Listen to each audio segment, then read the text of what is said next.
color of midnight.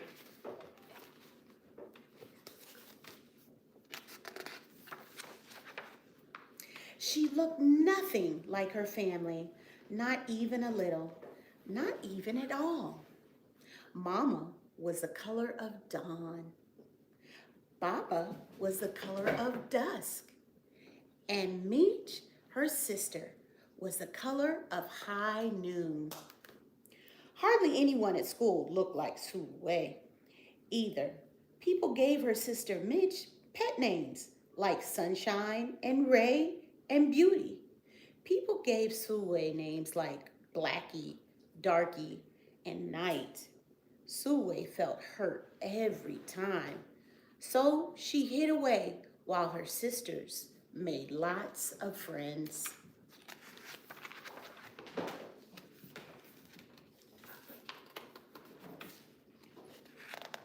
Make sure y'all get a peek of that. You see her mom, her dad, and her sister, Mitch? They all look different. There's all hues of melanated skin. Sue dreamed of being the same color as her sister. She wanted real friends too.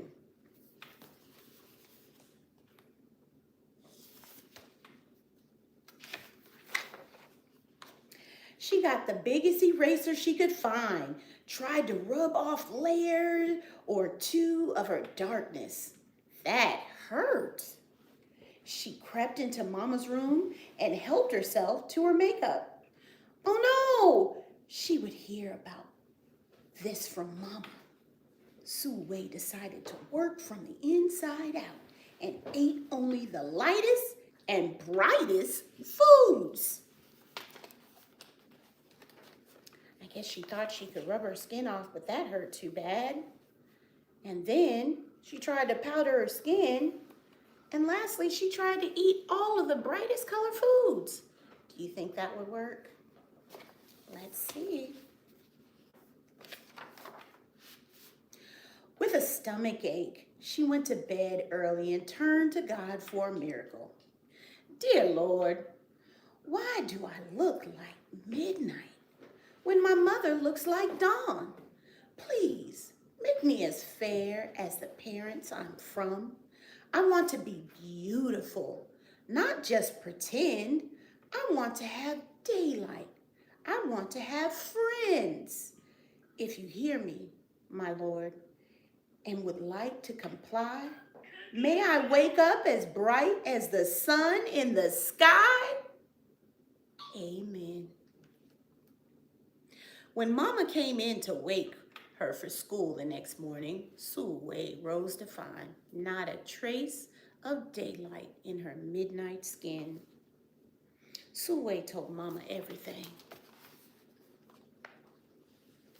See her making her prayers, and then her mom came to wake her up in the morning like I wake my daughters up in the morning.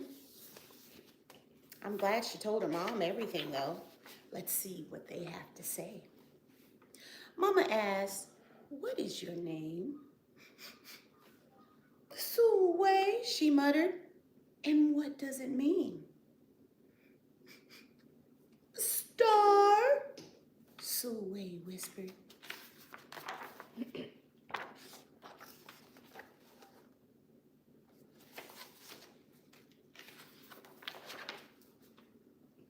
Brightness is not in your skin, my love. Brightness is just who you are. As for beauty, Mama said, rubbing Sue Wei's stomach the way she always did to comfort her, you are beautiful. Sue Wei sighed. Well, you are beautiful to me, but you can't rely on what you look like to make you feel beautiful, my sweet. Real beauty comes from your mind and your heart. It begins with how you see yourself, not how others see you. Now, up, get, and out you go. Her reading a story or telling her daughter about herself and her beauty inside. It's always special when a mom nurtures her little babies and tells them about themselves, because those stories stick to your mind for the rest of your life. How could she, as dark as she was, have brightness in her? How could she have beauty when no one but her mother seemed to see it? How could she be a star? You see her wondering in her bed how she could be a star? Let's see if she finds the way. That night, a shooting star appeared at Sue's window. "The night sent me," the star said. "Come with me." Sue hopped into the star and off they went. Oh my goodness, a star actually came in her bed. Can you imagine? Now they're off for an adventure. Let's see where they go. It's got to be somewhere exciting. Let's see. "Long ago, at the beginning of time," said the star, "there was night and day, and they were sisters."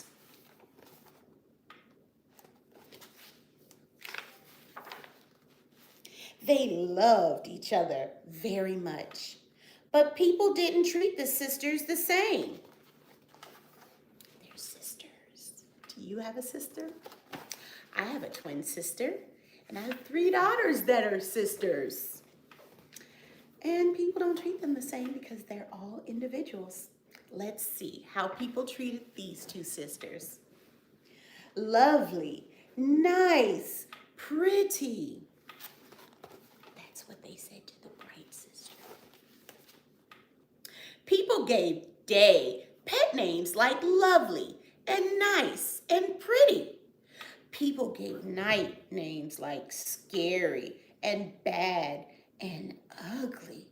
She felt hurt every time. Well, Night got fed up and walked right off the earth. Is that how it happened? Let's see. Day stayed behind and enjoyed making everybody happy in the sun.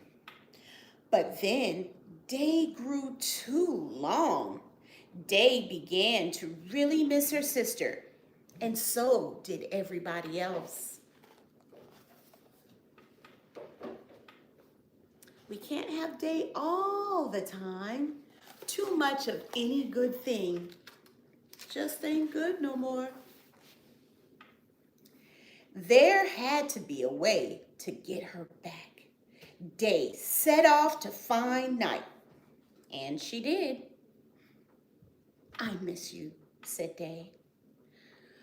"I miss you too," said Night. "But you don't know what it's like to be treated badly for being dark." "You're right, I don't," Day replied. "But what do I know is that what I do know is that we need you just the way you are. Come and see." Day is going to show her sister Night why we need her.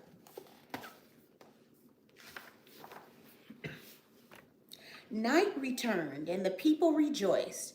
"We need the darkest night to get the deepest rest. We need you so that we can grow and dream and keep our secrets to ourselves." The stars chimed in. "Brightness is just for daylight. Light comes in all colors, and some light can only be seen in the dark." While day had a golden glow, the night had everything. Had silver, sheen, elegant, and fine. In the nighttime, there's a different kind of light, is what they say. I love looking at the sky at nighttime, the stars and the moon. Do you? Day told her sister, "When you are darkest, is when you are most beautiful. It's when you are most you. Could it be that night did not need to change? Not even a little? Not even at all? I don't think so, but let's find out. Now that night and day were back together, a little bit of night returned to day in the form of shadows, and a little bit of day returned to the night in the form of moonlight. They were inseparable from that moment on and promised to celebrate the brightness in each other, whether people chose to see it or not. So the sisters did make up. I love that. Sisters have special relationships,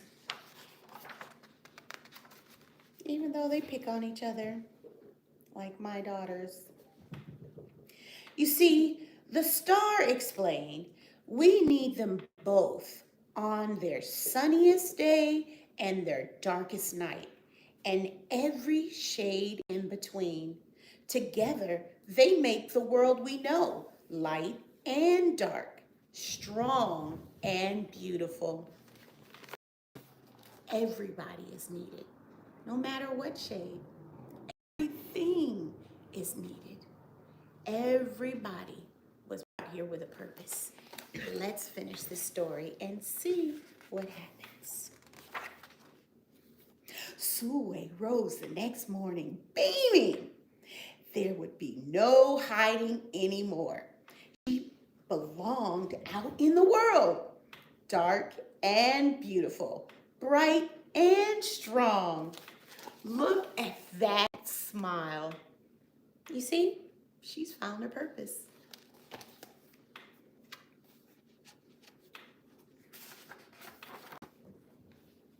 And if she ever needed a reminder of her brightness, she could look up at the sky on the darkest night to see for herself.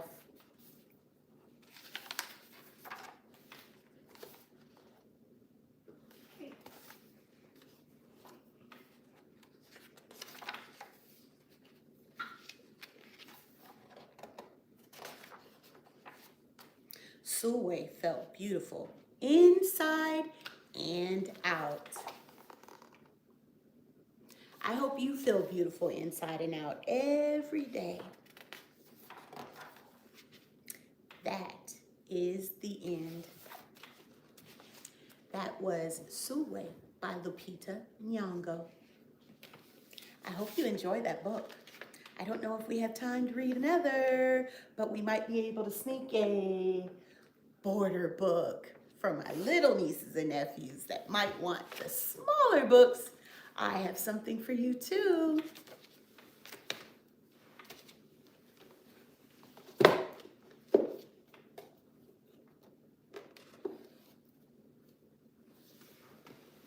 Mouse's first summer. I thought I had another one around here.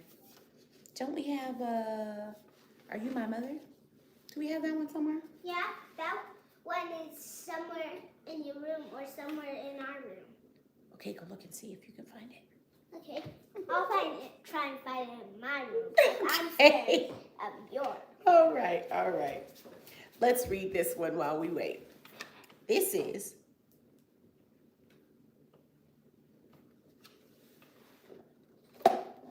Oh, it's here. Y'all are so silly. Silly me. This is so silly. I like this book only because the idea of knowing your connection between your children and a mother being so special, and me having 3 daughters of my own.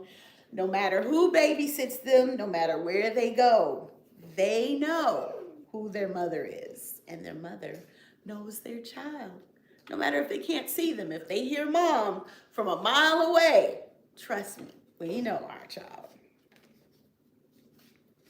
This is Are You My Mother by P.D. Eastman. bright and early border book. It was written and illustrated by P.D. Eastman. Let's take a look at Are You My Mother?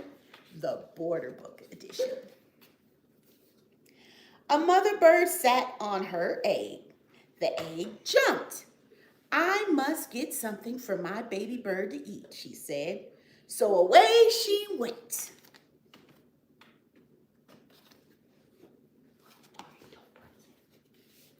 Inside the nest, the egg jumped. It jumped and jumped and jumped until out came a baby bird. Where's my mother? He said. He did not see her anywhere. I will go and look for her, he said.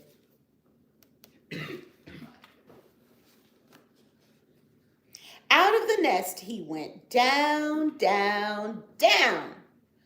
Plop! The baby bird could not fly, but he could walk. Now I will go and find my mother, he said. I bet you that's what he's going to do. Are you my mother? The baby bird asked a kitten. The kitten just looked and looked. It didn't say a thing. Are you my mother? The baby bird asked the hen. No, said the hen.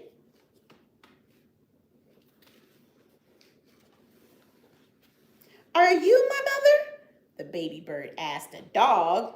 I am not your mother. I'm a dog, said the dog. Are you my mother? The baby bird asked a cow.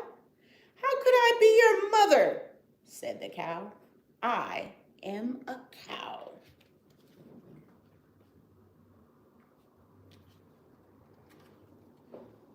The baby bird stopped to think. The kitten and the hen were not his mother. The dog and the cow were not his mother. I have a mother, said the baby bird. I know I do. I will find her. I will. I will.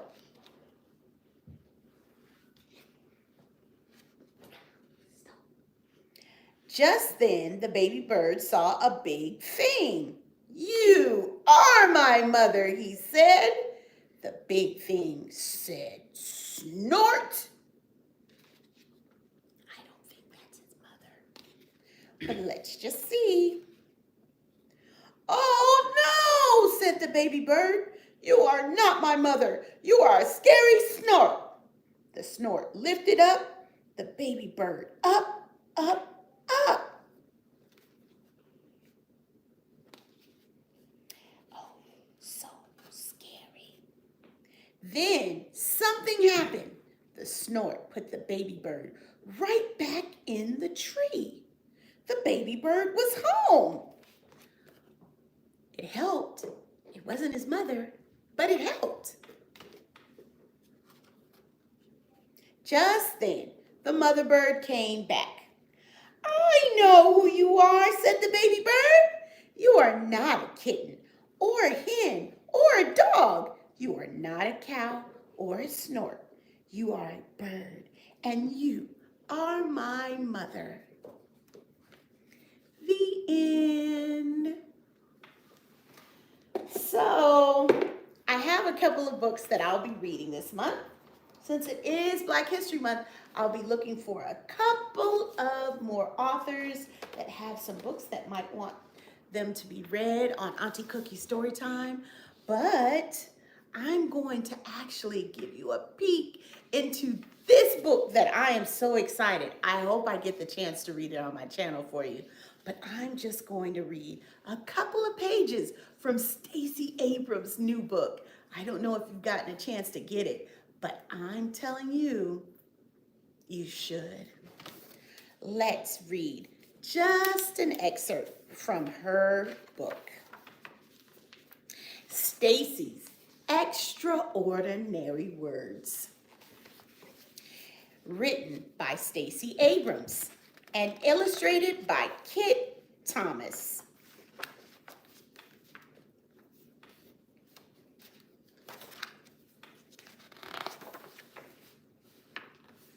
Stacy loved words. She loved to read and write and say them. She adored fun words, long words, unusual words, words with wonderful histories, and weird combinations. Whenever Stacy learned a new word, it was like making a new friend. First, she would find the dictionary. Then, she would look up where the word had come from and learn its secrets. Did any of its letters hide and stay quiet, like the P in ptarmigan, a bird that lives in the cold northern regions? Or were they strong, like the I in bright? I like words too. I like strange words, like onomatopoeia. It's just because it sounds so funny when you say it. Next, she wrote the words in her special notebook of extraordinary words. That's another word I like because I'm not ordinary and neither are you. We're extraordinary. So extraordinary because I'm extra. It's okay. She practiced how to arrange the letters just right, how to sound them out. That's because she loves spelling interesting words. Most of all, oh, she liked the word too. Onomatopoeia. With her favorite words, she would try to remember their quirks. What made them special? When she saw a super long word like onomatopoeia, a funny word to describe the sound of other words, she had to jump and sway. Words like duckling made her grin, and persnickety tickled her tongue. That was cute. I'm glad she liked, me and her like the same words. You got to see that. See where she says onomatopoeia. One more page. Sometimes Stacy thought that words understood her better than people did. When she sat by herself during recess, they never teased her about being quiet or about being clumsy when she fell or awkward when the joke in her head came out wrong. When she read books under her covers, words never told her to go to sleep. Words understood why she was grumpy or anxious. In fact, words helped her explain what she was feeling, if only to herself. This is a very enjoyable book. I'm not going to read it all to you because I want you to go pick it up for yourself. But Stacy loved extraordinary words, and I think you should start to learn that they are extraordinary to you too. So that's all that we're going to read tonight. But like I said, I know I took a little vacation, but I'm going to get back to posting more videos on YouTube on Auntie Cookie Story Time. That's where you find me and my cookie crew that likes to visit.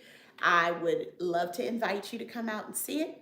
And for today, in the World Read Aloud Day, this is Auntie Cookie, and I'm signing off for tonight.